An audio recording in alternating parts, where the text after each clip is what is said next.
name is Jordan. And I'm Josh. And we're the Kellys, and we have Working Aussies Homestead.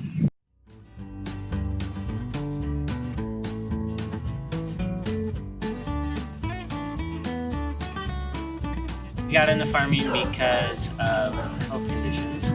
So my wife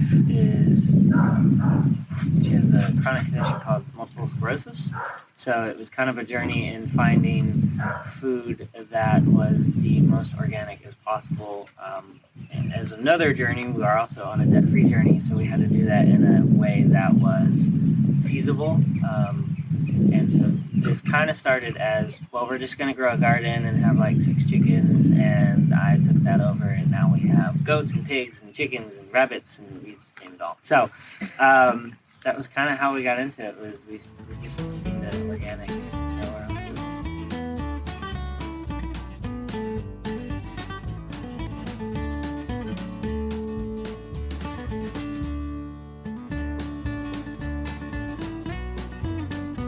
We are first generation farmers. We do not come from farming families. In fact, both of our sets of parents thought that we were weird for wanting to do this.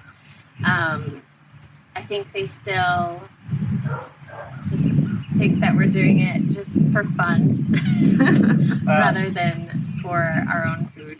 Well, and they support us and share us with everybody, but it's a separate world. So, it's a good thing because they get to see a different side, and then we get to stay connected with what normal, everyday people deal with. Not that farming isn't normal every day, but you get what I'm saying. The customer side of it, so that's a good thing.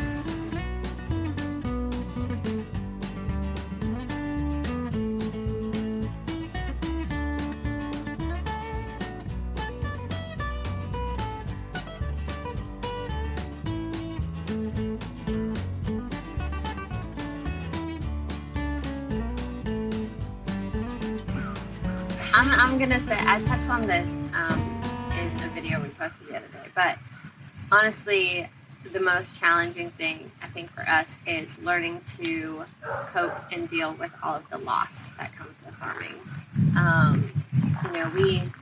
We had a meeting the other night about how did 2020 go for us?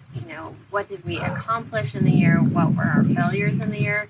And because of how nature works, we lost a lot of animals this last year. And for 2 people who have never grown up on farming, never been around losing animals the way that we did,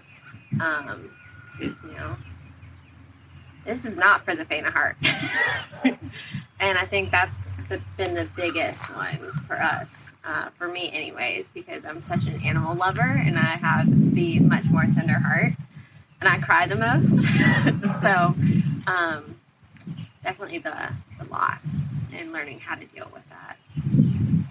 I'd say for me personally is the learning aspect of it. Going from nothing, no knowledge whatsoever except that little bit of science you get in high school, to this, it's been more of trial and error. I don't always feel like there's a lot of information available to people who want to get started, that want to do it one way or another. There's tons of ways. There's tons of different processes, and so I think sometimes that's lacking.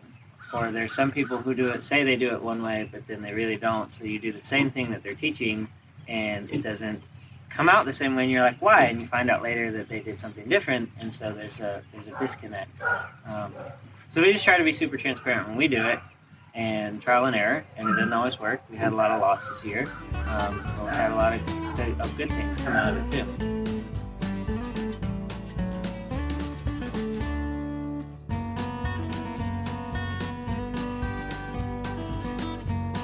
So we have a YouTube channel that we have done a lot of talking about what we do, how we do it, that kind of things.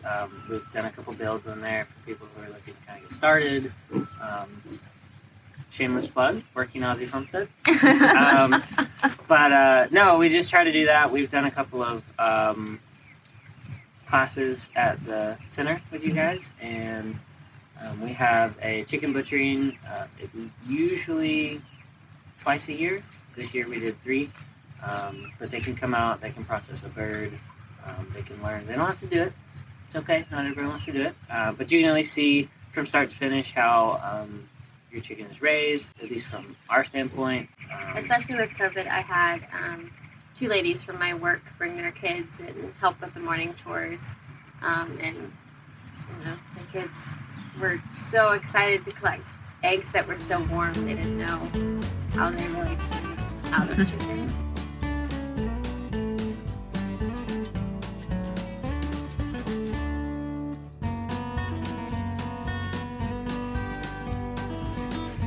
Honestly, my favorite things about farming are, of course, babies. So this year we had quite a few babies born. We fostered some cats that gave birth to kittens here. So we had some baby kittens and our rabbits having their litters of kits. Being able to help the piglets be born was pretty cool. And then, of course, we raise Australian Shepherds. So having the puppies be born and grow up here, and then of course all of the baby chicks. When we used the incubator, that was really cool. Watching that whole process and being able to be here while they hatched was really cool. So babies are, of course, my favorite thing. For me, I think the garden is your favorite. Yeah, I was never a gardener. I was nope.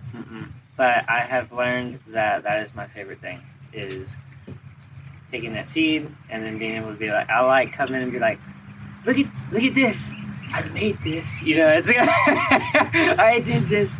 But it's been cool because since we're super organic, it's been interesting to figure out and fun to learn natural pest control.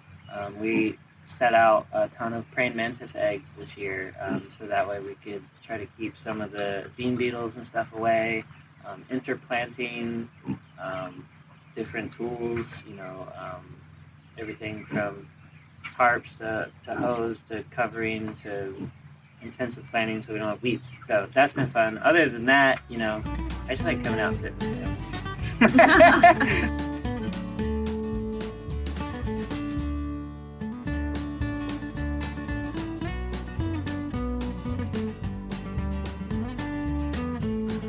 We have attended several of the classes.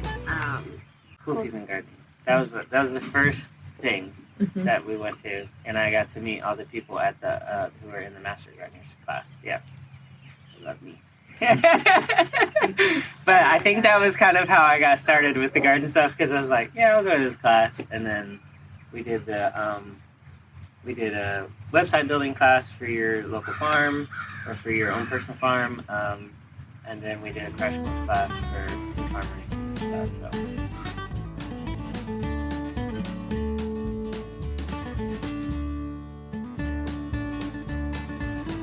So earlier this year, we went to our local farmers market, and so the products we sold there went to members of the local community.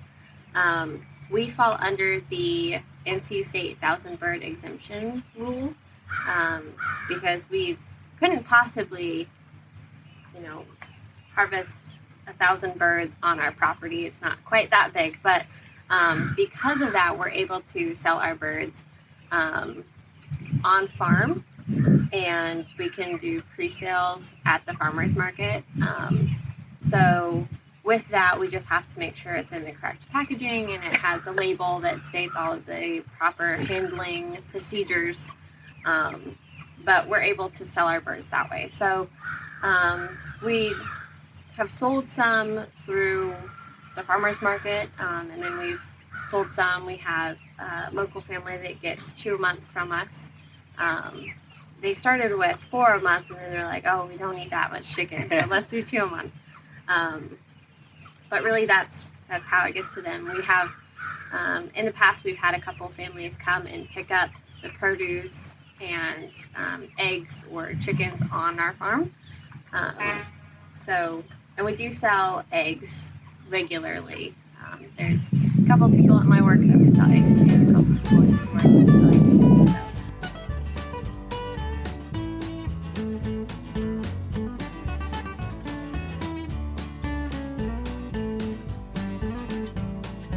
So I think this year we definitely learned a lot. We went into the year with the expectation of everybody wants to buy pastured, farm fresh chicken. And as a result, we have a very full freezer of chicken. So we raised a lot more chickens this year because we had that expectation.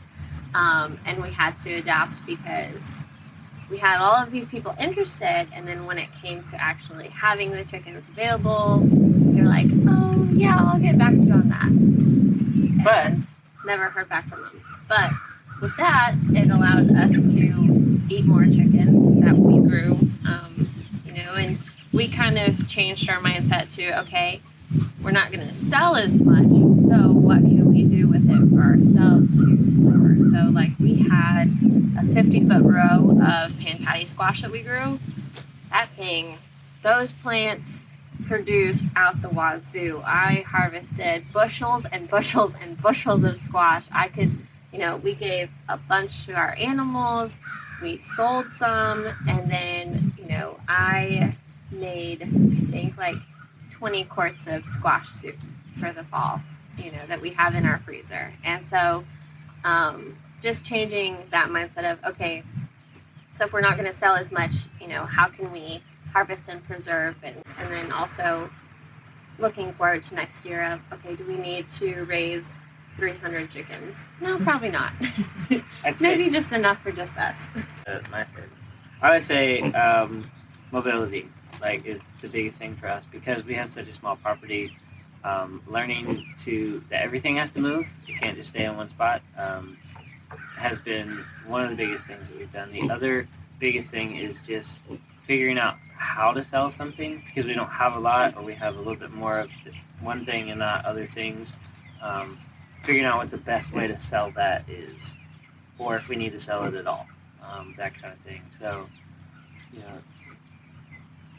this whole year has been a changing thing for not only off the farm but also on, just because we want to do a good job and make sure nothing gets sick. With all the things we have lost, we've learned how not to do that next time.